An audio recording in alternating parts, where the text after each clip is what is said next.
গরমে জনজীবন বিপর্যস্ত। কি করবেন আসলে? এখানে পৃথিবী জুড়ে তাপমাত্রা বেড়েই যাচ্ছে, দিন আর দিন বাড়তেছে।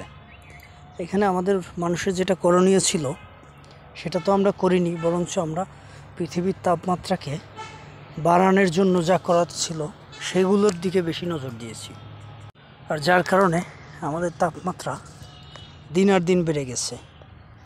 আমরা ইন্ডাস্ট্রির দিকে নজর দিয়েছি, প্রচুর পরিমাণে ইন্ডাস্ট্রি তৈরি করেছি, প্রচুর পরিমাণে যানবাহন ব্যবহার করেছি, গাড়ি ব্যবহার করেছি, যেগুলো পরিবেশের জন্য ক্ষতি, সেই ধরনের কাজগুলো আমরা বেশি করেছি। এবং সবথেকে ইম্পর্ট্যান্ট বিষয় হয়েছে আমরা প্রচুর গাছ কেটেছি। গত 15, 20, 30 বছরে আমাদের পরিবেশ থেকে আমরা প্রচুর পরিমাণে গাছ কেটে ফেলেছি, আর যার জন্য আজকে এসে আমাদের তাপমাত্রা এত বেশি বৃদ্ধি পাচ্ছে। গতকালকে একটা রিপোর্ট দেখলাম যেখানে সারা পৃথিবীতে তাপমাত্রা বৃদ্ধির হারে 0.7% এখন পর্যন্ত বেড়েছে, আর সেখানে বাংলাদেশের তাপমাত্রা বেড়েছে 0.9%।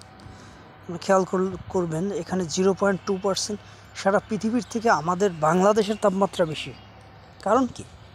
কারণ আমরা খুব শর্ট টাইমে প্রচুর ইন্ডাস্ট্রি তৈরি করে ফেলেছি, শর্ট টাইমে প্রচুর পরিমাণে গাড়ি ব্যবহার করেছি, আমরা গাছ যা কাটার তো কেটেই ফেলছি, পরিবেশের ক্ষতি যা করার তো করেই ফেলছি।